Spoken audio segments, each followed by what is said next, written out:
When's a truck not a truck? This three-part audio miniseries tells the story of two drifters hired to drive an old pickup from Denver down to Albuquerque. Then the land gets dry, and the air gets hot, and they start to suspect something sinister might be at hand. But Ben and Flannery live by their own code, and figure if they just keep their tires rolling, they're going to get along fine.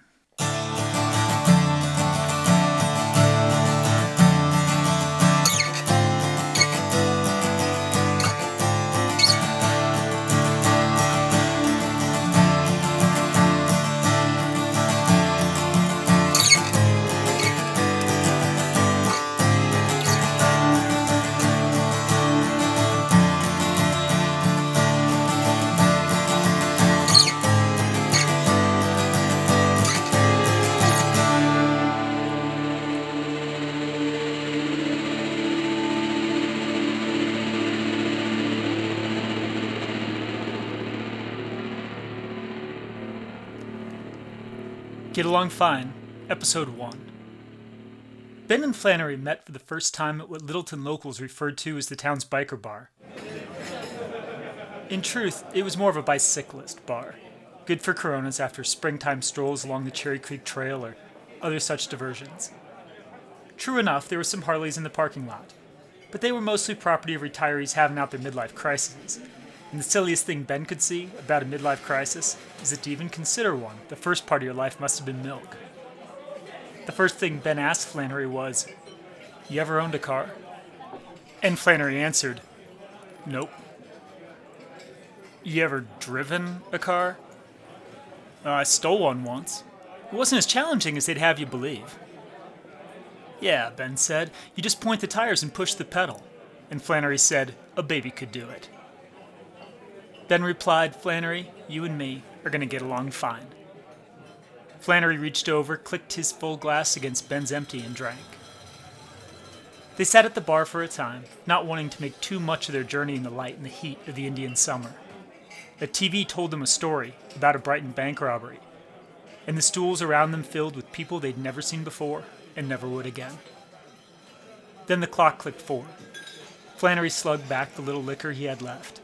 It was the last he planned on tasting for many hours, but as they stood to go, he stole the bottle of Jack from where the keep had left it sitting out on the bar. Ben didn't say nothing or even seem surprised. The sound of the stealing and their black boots hitting the floor made the keep shout out, "Hey, folks!" And doubtless he planned to make it, "Hey, folks, you didn't pay for that," or "Hey, folks, where do you think you're going?" But neither Flannery and Ben had once been called folks, and they were hell and gone anyway. Ben found the yellow pickup out in the corner of the lot where Scratch had said it would be. Ben kept himself simple, short hair, blue jeans, t-shirts, and the like. But one of the rules he'd set for his life was to leave no fingerprints, and so he tugged on a set of driving gloves before he opened the door. He retrieved the keys from where somebody'd stashed them under the seat and wheeled the truck around to find Flannery waiting. Ben shouted out the window, for the truck was loud, "Hey, it looks like there's a 2x6 and some cord back there." He watched in the rearview mirror while Flannery pulled on his own riding gloves, wheeled his bike up, laid it on its side, and set about tying it down. Ben looked a little harder than he'd felt comfortable with in the Platte River Bar and Grill, trying to decide what to make of this traveling companion Scratch had thrust upon him. Flannery's face showed signs he'd been in a bike crash or perhaps a fight that had involved bottles and baseball bats and hadn't gone his way, but it was hard to tell. For Flannery wore sunglasses and a hat as a matter of course, and he kept his dark hair long as might be appropriate for a man who'd reached his 40s some time ago. Flannery stood tall and stretched in the flat rays of the late afternoon sun. He flexed his knees and the truck jounced on beaten suspension. The route to Albuquerque was a straight shot, easy highway driving, and Flannery thought that fortunate since this vehicle seemed to be nearing the end of its days. He walked to the edge and slid off one boot at a time, his days of hurtling side rails into the dust long since past. He walked around the passenger side and tugged the door open. Ben spoke first, asking, "That Nightster still run?" Flannery said, "Yeah, it runs because I keep it running. It's only 7 years old, maybe 8. Been broken a dozen times, but I've fixed it 13. Ben said, "I love old bikes myself. Every time you get anywhere, it's like you won. My own's waiting for me, down in Albuquerque." Flannery nodded. "We need to swap plates before we go?" Ben shook his head and said, "Nah, I pulled some off a minivan while I was waiting for you. You know the way to Albuquerque? Yeah, you point the tires and push the pedal, right? And Flannery showed teeth. Yes, sir, Ben, he said. You and me are going to get along fine. Flannery shoved the stolen liquor under his seat, wedged it so it couldn't roll around.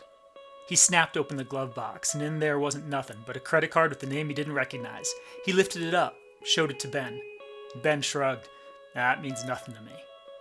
Flannery dropped the card into the gravel, slapped the glove box shut, climbed into the cab and settled in, laying his backpack on the floor between his boots. Ben hit the gas and they were out of there. Within a couple miles, Santa Fe Boulevard turned into C-470, which turns into I-25, and as it did, Ben eased off the gas, found them a little space away from the other vehicles, so Flannery could get guns in order. He reached down into his backpack and pulled a stainless .38, tucked it in the door. His hands dropped again, and this time came up with a sawed-off, which he slid beneath the seat. Both weapons had seen better days, but they'd been carried often and fired little, and well kept in the times in between.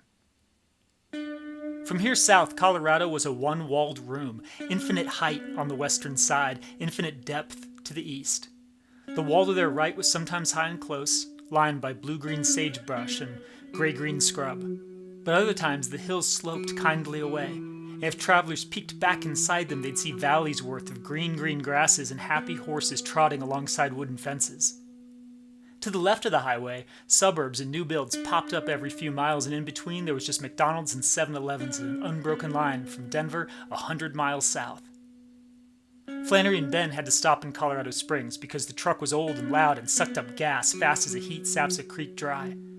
Flannery had taken off his hat, but now he slipped it back on, pulling the wide, flat brim down low over his eyes.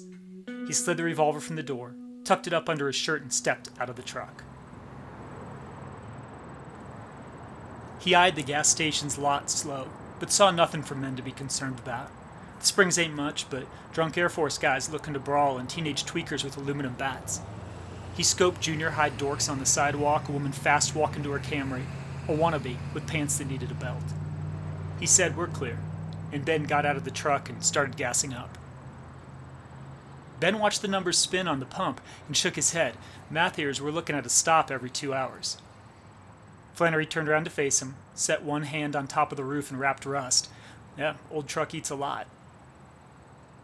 Well, from here on out, we stop whenever we see a station looks safe. Don't want to get ourselves stuck somewhere we can't defend. Flannery nodded and turned back the other way.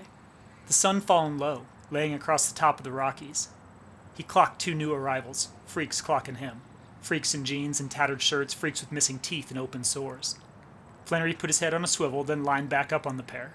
They hadn't moved. They were probably setting up to rob somebody, but that somebody probably wasn't going to be Flannery or Ben. The pump clicked off. Flannery waited till Ben was in the truck, door locked and engine running, before he slid on in. They hit it without even thinking about paying. Old yellow truck, plates freshly stolen, 2 guys with hats pulled low. Yeah, chase us, if you think it's worth your trouble and your time. Shortly after, darkness decided it'd tired of waiting, and it sent shadows out to grab the highway, and Flannery was glad, because the way the sun had been burning through the western window had got his neck all hot. He pulled the .38 out from where he tucked it in the door, and set it on his lap. The truck's brakes squished like a sponge and complained at crossings, so who knew if they'd even work at highway speeds? Ben was going 5 over and sometimes 5 beneath, not wanting to have to jam those suspect pedals every time there was a flash of silver and blue on the shoulder, and there were many, hiding out underneath the exits on the south sides of the Springs.